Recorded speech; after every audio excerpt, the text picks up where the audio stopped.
Bismillahirrahmanirrahim. Assalamualaikum warahmatullahi wabarakatuh. Innal hamdalillah nahmaduhu wa nasta'inuhu wa nastaghfiruh wa na'udzu billahi min syururi anfusina wa min sayyiati a'malina. May yahdihillahu fala mudhillalah wa may yudlil fala hadiyalah. Asyhadu an la ilaha illallah wahdahu la syarikalah wa asyhadu anna Muhammadan abduhu wa rasuluh. A'udzu billahi minasyaitonir rajim.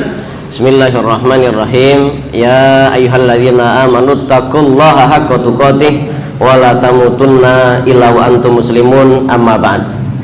Fa inna asdaqal hadithi kitabullah wa khairul hadyi hadyu Muhammadin sallallahu alaihi wasallam wa syarrul umuri muhdatsatuha wa kullu muhdatsatin bid'ah wa kullu bid'atin dhalalah wa kullu dhalalatin finnar.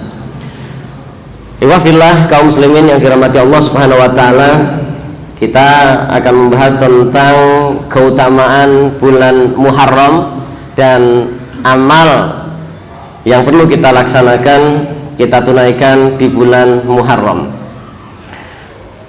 Bulan Muharram ini adalah merupakan bulan istimewa, salah satu di antara 4 bulan-bulan istimewa dalam satu tahun. Banyak sekali dalil yang menunjukkan bahwa Allah dan Rasulnya memuliakan bulan Muharram. Di antaranya yang pertama, bulan Muharram termasuk salah satu di antara 4 bulan haram, bulan suci. Allah Subhanahu wa taala berfirman, A'udzu billahi minasyaitonir rajim. Bismillahirrahmanirrahim. Inna iddatash syuhuri indallahi Ithna asyara sahron fi kitabillahi yawma khalaqas samawati wal ard minha arba'atun hurum dzalikat dinul qayyim. Sesungguhnya bilangan bulan di sisi Allah Subhanahu wa taala adalah 12 bulan. Hal ini ditetapkan oleh Allah Subhanahu wa taala waktu Dia menciptakan langit dan bumi. Di antaranya ada 4 bulan haram. Itulah ketetapan agama yang lurus. Al-Quran surat At-Taubah ayat 36. Keterangan ayat ini, yang pertama, yang dimaksud dengan 4 bulan haram adalah bulan Dzulqa'dah, Dzulhijjah, Muharram, dan Rajab. Yang kedua, disebut bulan haram karena bulan ini dimuliakan masyarakat Arab sejak zaman jahiliyah sampai zaman Islam. Dan pada bulan-bulan haram tidak boleh ada peperangan. Maksudnya ini bulan memang sudah istimewa dari awalnya. Sebelum Rasulullah SAW diutus, sebelum Rasulullah SAW hijrah, ini bulan, yaitu bulan Muharram, sudah dimuliakan, sudah diistimewakan oleh bangsa Arab saat itu. Dan terbukti sampai sekarang bulan Muharram bukan hanya dimuliakan, diistimewakan oleh bangsa Arab, bukan juga hanya agama Islam, tapi banyak sekali agama-agama yang lain, bahkan yang tidak beragama pun menjadikan bulan Muharram, atau kemudian di Indonesia, di Jawa secara khusus itu disebut dengan bulan Syuro, ya, kemungkinan mengambil dari sentral daripada bulan Muharram, yaitu bulan Asyura, begitu ya.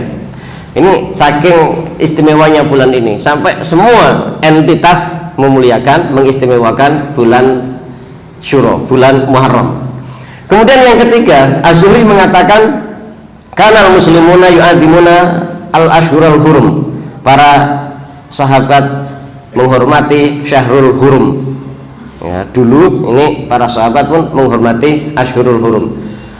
Kemudian dalil yang kedua dari Abu Bakrah radhiyallahu anhu bahwa Nabi SAW bersabda, az-zamanu, zaman, waktu, qadis tajaraka hayatihi yauma khalaqas samawati wal arda, berputar sebagaimana ketika Allah menciptakan langit dan bumi. As-sanatu isna asyara syahron, 1 bulan itu 1 tahun itu 12 bulan. Minha arba'atul hurum, di antara 12 bulan tersebut ada 4 bulan yang istimewa. Salah satu mutalawiyatun, yang 3 berturut-turut, Dzulhijjah, Dzulqa'dah, Dzulhijjah, Muharram, ya, Dzulqa'dah, Dzulhijjah, Muharram. wa Rajabul Mudhar alladzi baina Jumada ila Sya'ban. Kemudian yang satu ini berbeda sendiri, yaitu ada di bulan Rajab yang ada di antara Jumadil Akhir dan Sya'ban. Kemudian hadis yang menunjukkan tentang keutamaan bulan Muharram yaitu dari Abu Hurairah radhiyallahu anhu, Rasulullah sallallahu alaihi wasallam bersabda, "Afdhalus siyami ba'da Ramadan syahrullah al-Muharram." Sebaik-baik puasa setelah bulan Ramadan adalah puasa di bulan Allah, yaitu bulan Muharram. Keterangan hadis ini yang pertama, Imam An-Nawawi mengatakan hadis ini menunjukkan bahwa Muharram adalah bulan yang paling mulia untuk melaksanakan puasa sunnah. Kalau kita sudah terbiasa melaksanakan puasa sunnah, tapi konteksnya di sini seandainya kita tidak terbiasa puasa sunnah, maka seandainya kita kemudian menjadikan bulan Muharram ini adalah ajang untuk berpuasa, maka ini lebih utama. Kalau kita seumpama mau nyobain puasa Senin Kamis, walaupun 1 tahun kita tidak bisa melaksanakan dalam setiap bulan, kemudian kita pengen mencoba puasa Ayyamul Bid, ya, setiap bulan kita tidak bisa melaksanakannya, atau puasa yang lain, maka kalau ingin coba-coba, cobalah di bulan Muharram, karena pelaksanaan puasa yang paling utama setelah Ramadan itu ada di bulan Muharram. Adapun mereka yang sudah terbiasa puasa Daud, maka puasa Daud lebih utama daripada puasa-puasa tertentu di bulan Muharram, ya. Kemudian yang kedua, As-Suyuti mengatakan dinamakan Syahrullah. Tadi dikatakan di dalam hadis kan afdhalus siyam ba'da Ramadan syahrullah al-Muharram. Kata As-Suyuti tentang hadis ini, dinamakan Syahrullah sementara bulan yang lain tidak mendapatkan gelar ini karena nama bulan ini Al-Muharram, nama-nama Islami, berbeda dengan bulan-bulan lainnya. Nama-nama bulan lainnya sudah ada di zaman jahiliyah. Sementara dulu orang jahiliyah menyebut bulan Muharram sebagai nama Safar awal. Setelah Muharram kan Safar, ya. Dulu itu sebelum Rasulullah Shallallahu Alaihi Wasallam diutus, sebelum Rasulullah Shallallahu Alaihi Wasallam hijrah, nama bulan Muharram bukan Muharram, namanya adalah Safar awal. Baru kemudian masuk Safar Tsani. Baru setelah itu kemudian Rabiul Awal, Rabiul Tsani, begitu, ya. Kemudian ketika Islam datang, maksudnya adalah Islam yang dibawa oleh Rasulullah Shallallahu Alaihi Wasallam, Allah ganti nama bulan ini dengan Al-Muharram, sehingga nama bulan ini Allah sandarkan kepada dirinya, yaitu disebut dengan Syahrullah. Jadi ini kronologisnya kenapa disebut dengan Syahrullah. Yang ketiga, bulan ini juga sering dinamakan Syahrullah Al-Asam, bulan Allah yang sunyi, bulan Allah yang tenang. Kenapa dinamakan demikian? Karena sangat terhormatnya bulan ini. Karena itu tidak boleh ada sedikit pun friksi dan konflik di bulan ini. Maka kita juga harus menjaga situasi dan kondisi sekondusif mungkin, jangan sampai ada kegaduhan di bulan Muharram. Kita jaga, ya, walaupun tentunya bulan-bulan yang lain juga kita harus jaga kondisivitas tersebut, tapi terutama adalah bulan Muharram. Jangan sampai ada kegaduhan, jangan sampai ada friksi. Disebut dengan Syahrullah Al-Asam, hari tenang. Kalau ada hari tenang, maka Al-Muharram ini adalah bulan tenang, nggak ada keramaian. Kemudian dalil yang keempat yang berkenaan dengan keutamaan bulan Muharram, yaitu ada satu hari yang sangat dimuliakan oleh para umat beragama. Hari itu adalah hari Asyura.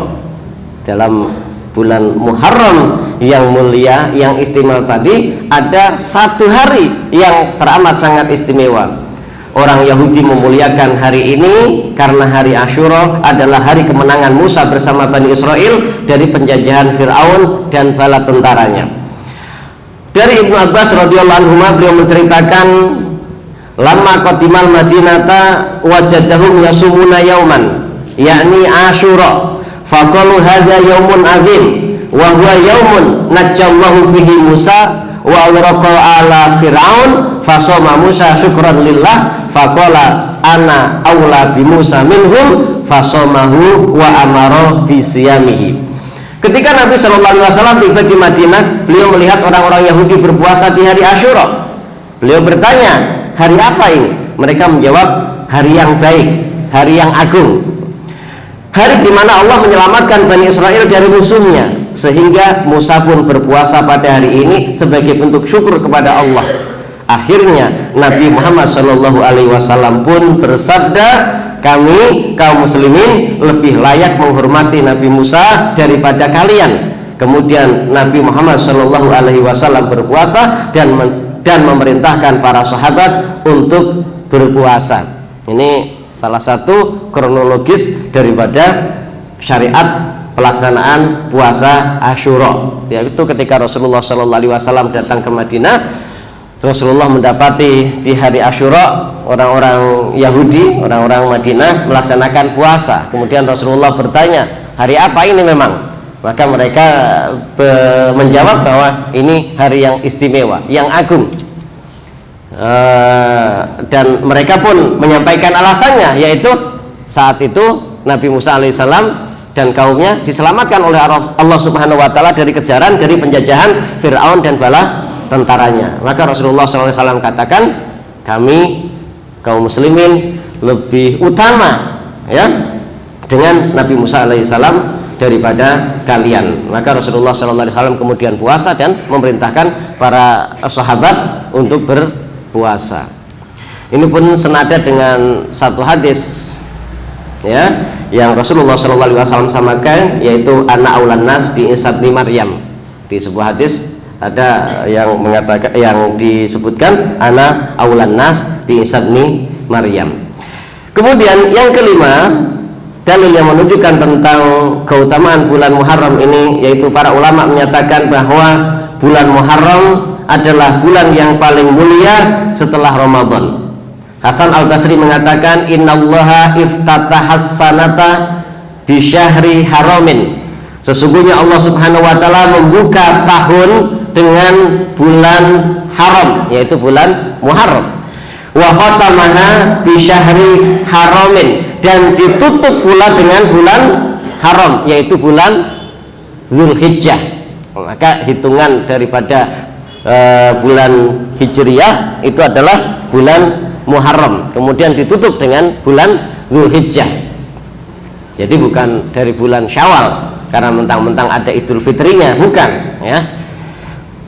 Falaisa syahrun fis sanati ba'da syahri Ramadan a'zamu indallahi minal Muharram. Maka tidak ada bulan dalam satu tahun setelah Ramadan yang lebih agung dibandingkan bulan Muharram.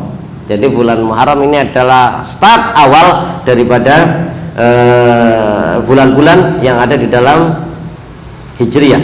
Wa karena yusamma syahrullah al-asam min syiddati tahrimihi, dan bulan Muharram ini kemudian disebut dengan syahrullah al-asam. Tadi kita sudah sedikit singgung tentang kenapa disebut dengan syahrullah al-asam. Allah membuka awal tahun dengan bulan Muharram dan menjadikan akhir tahun dengan bulan Zulhijjah. Dua-duanya adalah bulan haram. Tidak ada bulan dalam setahun setelah bulan Ramadan yang lebih mulia di sisi Allah daripada bulan Muharram. Dulu bulan ini dinamakan Syahrullah Al-Asam, bulan Allah yang sunyi, yang tenang, karena sangat mulianya bulan ini. Ini kita bisa lihat di dalam kitab Lataiful Ma'arif halaman yang ke-34. Kemudian, iwafilah rahimani waliyakum kaum muslimin, apa yang harus kita lakukan? Amalan apa yang harus kita lakukan? Perbanyak di bulan Muharram, karena tadi kita sudah banyak mengenal bulan Muharram, bahwa bulan Muharram adalah bulan yang istimewa. mendapati bulan Muharram merupakan kenikmatan tersendiri bagi seorang mukmin. Sebagaimana ketika kita mendapatkan bulan Ramadan, begitu kita antusias dan bahagia menyambutnya, beramal soleh di dalamnya, maka mendapati bulan Muharram bagi seorang mukmin ini juga sebuah kenikmatan tersendiri. Bukan karena berarti umur saya panjang sampai di tahun 1445 Hijriah, bukan, atau 1446 Hijriah, bukan, setiap tahunnya kemudian bertambah usia kita, bukan, tetapi lebih ke arah kita ketemu dengan bulan mulia yang mana kita melaksanakan keutamaan di dalamnya, mendapatkan pahala yang lebih besar daripada di bulan-bulan yang lainnya. Karena bulan ini syarat dengan pahala dan ladang beramal bagi orang yang bersungguh-sungguh dalam mempersiapkan hari esoknya, memulai awal tahun dengan ketaatan agar pasti dalam melangkah dan menatap masa depan dengan optimis. Kalau start kita ini sudah oke, insya Allah nanti di pertengahan sampai akhir juga oke. Kalau startnya sudah nggak beres dalam setiap perlombaan champion ya, ataupun antum sedang maraton, sedang balapan, ini yang paling menentukan ini adalah start awal. Bahkan kalau di dalam perlombaan dunia banyak orang untuk mendapatkan kejuaraan itu sampai-sampai mencuri start. Itu gak boleh. Tapi kalau untuk masalah akhirat, mencuri start dalam artian sebelum Muharram, kemudian kita juga sudah bersungguh-sungguh agar pas Muharram kita maksimal, boleh-boleh saja. Ya, sebagaimana bolehnya juga kita mencuri salam. Apa itu mencuri salam? Ada seseorang yang salam kepada temannya, tapi kemudian kita diam-diam menjawabnya, itu mencuri salam, dan itu boleh. Ya, berbeda dengan mencuri hal lain yang bersifat hak adami. Baik, lanjut. Apa bulan-bulan amal-amal yang harus kita perbanyak di bulan ini? Pertama, memperbanyak amal solih. Apa saja? Sholat kita, sedekah kita, infak kita, memaksimalkan tugas dakwah kita, menyayangi keluarga, menyantuni anak yatim, menyantuni fakir miskin, membantu orang lain, berbuat amal yang di dalam Islam sudah diterangkan berbagai rincian amal Islam, sampai kemudian di dalam keterangan rincian iman itu juga imatatul adza anit thoriq, ya. Ini juga bagian daripada iman, kerja bakti, kerja sosial, ini juga termasuk amal-amal kebaikan lakukan di bulan Muharram. Tentunya bukan untuk ditinggalkan di bulan yang lainnya, tetapi bulan Muharram secara simbolik kita laksanakan agar di bulan-bulan berikutnya kita bisa melaksanakannya. Yang kedua adalah bertaubat, memperbanyak istighfar. Astaghfirullah wa atubu ilaih, astaghfirullah wa natubu ilaih, la ilaha illa anta subhanaka inni kuntu minadz zalimin, rabbana dzalamna anfusana wa illam taghfir lana wa tarhamna lanakunanna minal khosirin. Allahumma ba'id baini wa baina khotoyaya, ya, sampai ila akhir zikr atau akhir doa, itu dibaca yang banyak, yang terutama paling gampang ya astagfirullah, astagfirullah, astagfirullah, panjang sedikit ya astagfirullah wa atubu ilaih. Sebagaimana kita paham betul, Rasulullah Shallallahu Alaihi Wasallam dalam sehari ini bisa 70 sampai 100 kali bertaubat kepada Allah Subhanahu wa ta'ala. Mana taubat yang pertama adalah meminta ampun atas segala dosa kita, yang kedua yaitu senantiasa kembali kepada Allah Subhanahu wa ta'ala. Kemudian yang ketiga, berpuasa, puasa Asyura. Kemudian puasa Asyura, Rasulullah Shallallahu Alaihi Wasallam bersabda, afdhalus siyami ba'da Ramadan syahrullah al-Muharram. Puasa yang paling afdal setelah puasa Ramadan adalah puasa pada bulan Muharram. Pada asalnya berpuasa di sini yang dimaksud adalah di seluruh rentang hari yang ada di bulan Muharram, mulai dari tanggal 1 sampai tanggal 30. Perbanyak tuh puasa-puasa mutlak jika kita ingin mendapatkan keutamaan pahala puasa di bulan Muharram.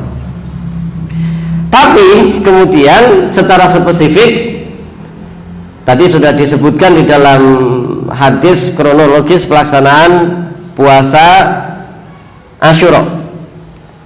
Bentuk puasa Asyura yang pertama tadi, secara mutlak kita boleh berpuasa kapan saja, dan kemudian ada puasa khusus yang berhubungan dengan hari Asyura. Dari Aisyah radhiyallahu anha, beliau berkata, "Kana yaumu Asyura tasumuhu Quraisy fil jahiliyah, wa kana Rasulullah sallallahu alaihi wasallam yasumuhu, falamma qadimal Madinata somahu wa amara bisiyamihi." Orang-orang Quraisy biasa berpuasa pada hari Asyura di masa jahiliyah. Rasulullah sallallahu alaihi wasallam pun melakukannya pada masa jahiliyah. Tatkala beliau sampai di Madinah, beliau berpuasa pada hari itu dan memerintahkan umatnya untuk berpuasa. Kemudian yang kedua, yaitu qadiman Nabi sallallahu alaihi wasallam, fara'al yahudda tasumu yauma Asyura faqala ma hadza, qalu hadza yaumun salihun, hadza yaumun najjallahu, hadza yaumun najjallahu bani Israil min aduwwihim fasamahu Musa syukran qala fa ana haqqu bi Musa minkum nahnu nasumuhu ta'ziman lahu. Nabi sallallahu alaihi wasallam tiba di Madinah saat hijrah. Kemudian beliau melihat orang-orang Yahudi berpuasa pada hari Asyura. Beliau bertanya, apa ini? Mereka menjawab, sebuah hari yang baik. Ini adalah hari di mana Allah selamatkan Bani Israel dari musuh mereka. Maka Musa berpuasa pada hari itu sebagai wujud syukur. Maka beliau Rasulullah SAW menjawab, aku lebih berhak terhadap Musa daripada kalian orang-orang Yahudi. Maka kami akan berpuasa pada hari itu sebagai bentuk pengagungan kami terhadap hari itu. Ya, ini sekilas kronologis tentang pelaksanaan hari Asyura. Kemudian di dalam hadis juga dikatakan, wa hadza yaumun istawat fihi safinatu alal judi fasamahu Nuhun syukran lillah. Ia adalah hari mendaratnya kapal Nuh di atas gunung Judi, lalu Nuh berpuasa pada hari itu sebagai wujud rasa syukur. Ya, ini banyak kejadian istimewa di hari Asyura. Tadi diselamatkannya Nabi Musa dan kaumnya dari kejaran dan penjajahan Fir'aun. Ya, kemudian juga Allah Subhanahu Wa Taala daratkan safinah Nuh, perahu Nabi Nuh setelah berlayar sekian lama, ya, karena terjadi banjir bah saat itu. Kemudian Allah daratkan, Allah surutkan airnya, maka dari situ Nabi Nuh alaihissalam pun melaksanakan shaum, ya, yaitu shaum Asyura. Hadis yang lain, an Abi Musa radhiyallahu anhu qala kana yaum Asyura yauman tu'azzimuhu yahudu wa tattakhidhuhu 'idan. Faqala Rasulullah sallallahu alaihi wasallam sumuhu antum. Abu Musa radhiyallahu anhu berkata, Asyura adalah hari yang diagungkan oleh orang Yahudi dan mereka menjadikannya sebagai hari raya. Maka Rasulullah sallallahu alaihi wasallam bersabda, puasalah kalian pada hari itu. Dan Rasulullah sallallahu alaihi wasallam ditanya tentang keutamaan puasa hari Asyura, wasu'ila an shaumi yaumi Asyura faqala yukaffirus sanah al-madiyah. Rasulullah SAW ditanya tentang puasa di hari Asyura, apa keutamaannya? Maka beliau menjawab, puasa itu bisa menghapuskan dosa-dosa kecil pada tahun yang lalu. Ya, ini awal tahun dan berarti baru saja berlalu 1 tahun sebelumnya. Maka kata Rasulullah, puasa Asyura ini bisa menghapuskan dosa-dosa 1 tahun yang lalu. Kalau kita laksanakan di tahun 1445 Hijriah, ya dosa-dosa kecil di 1444 Hijriah itu dihapuskan oleh Allah Subhanahu wa taala. Dan yang dimaksud dengan dosa di sini adalah dosa-dosa kecil yang mana dosa ini pun berkaitan langsung kepada Allah Subhanahu wa ta'ala. Adapun dosa-dosa yang berhubungan dengan hak adami tetap harus diselesaikan. Hutang-hutang harus dibayar, ya. Habis nyakitin orang minta maaf. Habis kalau memang itu berupa apa namanya? Kekerasan fisik, ya. Bagaimana caranya diselesaikannya? Apa minta dibalas dengan kekerasan fisik, ya, atau langsung minta maaf begitu saja? Itu hak adami harus tetap dilaksanakan. Enggak kok setelah puasa lunas semua hutang-hutang saya. Enggak bisa begitu, ya. Itu adalah hak adami dan harus tetap diselesaikan. Pun demikian dosa-dosa besar,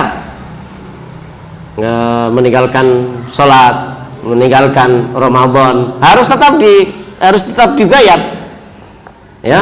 Jangan sampai karena telah melaksanakan puasa Asyura, sholat yang ditinggalkan dibiarkan begitu saja. Memang ketika puasa ditinggalkan secara sengaja, ada sebagian ulama yang mengatakan tidak bisa ditebus dengan diqadha, tapi tebusannya adalah apa?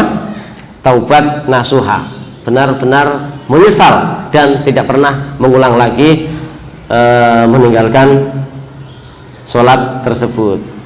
Puasa Ramadan harus dilaksanakan. Pun demikian dosa-dosa besar yang lain harus bertaubat kepada Allah Subhanahu wa taala dengan taubat yang nasuha, ya. Baru setelah itu Allah Subhanahu wa taala berikan ampunan apabila Allah kehendaki, dan mudah-mudahan Allah Subhanahu wa taala senantiasa memberikan ampunannya kepada kita. Amin. Kemudian wafilah rahimanillahiyakum, berkenaan dengan puasa Asyura ini ada beberapa cara. Kan kita biasanya dihadapkan dengan pertanyaan-pertanyaan, bagaimana dengan puasa Tasu'a, begitu kan? Puasa berapa hari? 1. Puasa berapa hari? 2. Puasa berapa hari? 3, gitu kan? Yang sudah biasa puasa dan semangat berpuasa ngambilnya 3 biasanya. Yang ini pun sudah nekat, begitu kan? Ya sudah, sehari itu di hari Asyura saja.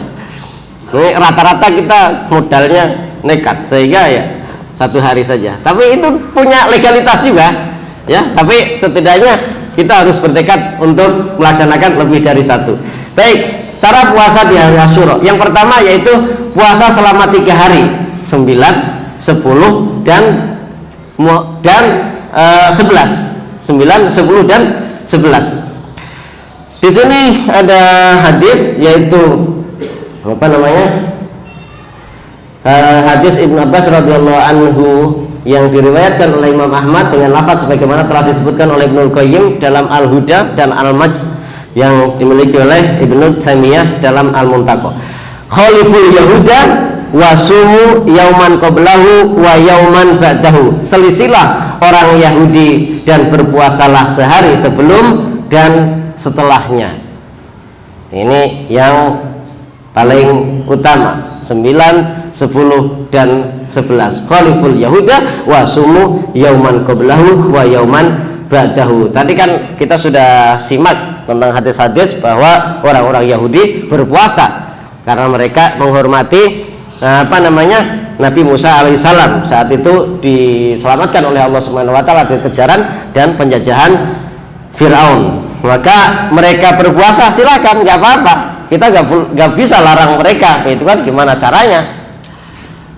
Untuk itu bukan berarti juga Khaliful Yahudinya ya sudah, mereka sudah berpuasa, kita nggak perlu berpuasa biar berbeda dengan orang-orang Yahudi. Loh. Ini juga nggak benar, ya. Cara menyelisihinya yaitu kita berpuasa sebelum dan sesudahnya juga selain hari Asyura. Kemudian yang kedua, berpuasa pada tanggal 9 dan tanggal 10 yang biasa disebut dengan puasa Tasu'a. Tasu'a ini dari kata-kata tis'un, artinya 9, yaitu bulan hari yang ke-9, dan kemudian kita juga puasa di hari Asyura. Dan memang yang menjadi tujuan itu di hari Asyura. Maka dari situ juga jangan sampai kemudian kita yang penting 1 hari, saya mau 9 saja, nggak bisa, ya, karena kebetulan pas tanggal 9 saya mau sekalian lah biar dapat 2, 9-nya saya puasa, Jumatnya tanggal 10. Enggak, ya enggak bisa. Secara asal puasanya itu adalah hari Asyura. Tapi kecuali yang kita maksud adalah kita hanya melaksanakan puasa Senin Kamis, itu lain. Dalam riwayat dikatakan hubungan dengan berpuasa pada tanggal 9 dan 10 Muharram ini, lain bagitu ila qabilin la asumanna at-tasi'ah. Ya, jika aku masih hidup pada tahun depan, sungguh aku akan melaksanakan puasa pada hari ke-9. Sebelum Rasulullah SAW meninggal, tahun sebelum Rasulullah SAW wafat, ini Rasulullah SAW telah melaksanakan puasa Asyura. Tapi hari itu, tahun itu baru 1 hari, tanggal 10 saja. Tapi Rasulullah SAW telah bertekad untuk berpuasa di tahun depan, bukan hanya hari yang ke-10, tapi juga hari yang ke-9. Di sini kita bisa dapatkan dari taukid yang disebutkan di dalam hadis ini. Lain bagitu ila qabilin la asumanna. Ini ada nun taukid at-tasi'ah. Jika aku masih hidup pada tahun depan, sungguh aku akan melaksanakan puasa pada hari ke-9. Maksudnya kalau tahun depan saya akan puasa 9 dan 10. Dan yang ketiga yaitu berpuasa 2 hari, tanggal 9 dan 10 atau 10 dan 11. Ada pilihan 9, 10 atau 10, 11. Yang jelas penyelisihan terhadap orang-orang Yahudi sudah solusikan begitu. Dan yang keempat yaitu berpuasa pada 10 Muharram saja. Al-Hafidz berkata di dalam kitab beliau Fathul Bari, puasa Asyura mempunyai 3 tingkatan. Yang terendah berpuasa sehari saja. Ini kita terangin biar tahu bahwa yang sehari saja ini memang yang paling standar. Tingkatan di atasnya ditambah puasa pada tanggal 9, dan tingkatan di atasnya ditambah puasa pada tanggal 9 dan 11. Ini kita mengambil perkataan Al-Hafidz Ibnu Hajar, ya, bahwa puasa Asyura itu ada 3 level. Level terendah itu hanya hari ke-10 saja. Level kedua 9 dan 10, dan jika terpaksa 9 lewat ya 10 dan 11. Kemudian level ketiga 9, 10, 11. Pastinya sudah ada kan angka-angka ini di benak kita. Kita mau ngambil yang mana? Mayoritas 9 dan 10 mudah-mudahan, ya. Sangat sedikit yang nanti insya Allah mengambil yang 10 saja. Walaupun realitanya mungkin itu adalah pilihan yang terbanyak, tapi bagi mereka at-tasabbuq sabiqun bil khairat, ini harus mengambil 9, 10, 11 dan minimal 9 dan 10. Mudah-mudahan nanti puasa kita juga difasilitasi, ya, oleh panitia-panitia DKM masjid untuk memberikan semarak di bulan Asyura, diadakan iftar jama'i, buka-buka bersama di masjid-masjid kita di seluruh dunia, terkhusus tentunya ya di masjid-masjid yang terdekat dengan kita, sehingga semarak Asyura, keistimewaan kita terhadap Asyura ini terbangun, ya. Ini kan sebenarnya Islam kita sudah banyak tergradasi, terkurangi, dan terkadang termanipulasi. Kapan harus mengistimewakan, ya, dan dengan apa mengistimewakannya, ini sudah benar-benar termanipulasi dan tergradasi. Ternyata ramainya dengan cara lain, bukan berpuasa. Kita nggak perlu menyebutkan, ya, nanti dianggap provokatif. Untuk itu ini harus kita mulai hidupkan dan kita reposisi untuk diri kita, kemudian keluarga kita dan masyarakat terdekat kita, khususnya yaitu para target dakwah kita atau mad'u kita. Beginilah seharusnya Muslim mengistimewakan bulan-bulan, mengistimewakan hari-hari, mengistimewakan tahun-tahun, dan dengan inilah kita seharusnya kaum muslimin mengistimewakannya. Demikian, mudah-mudahan dapat dipahami, bermanfaat dan menjadi ilmu yang bermanfaat ya. Kita amalkan apa yang bisa kita secara maksimal. Mudah-mudahan Allah Subhanahu wa taala memberikan keikhlasan kepada kita, memberikan kemudahan kepada kita. Wassallallahu ala nabiyina Muhammadin wa ala ali Muhammad. Subhanakallahumma wa bihamdika asyhadu an la ilaha illa anta astaghfiruka wa atubu ilaik. Assalamualaikum warahmatullahi wabarakatuh.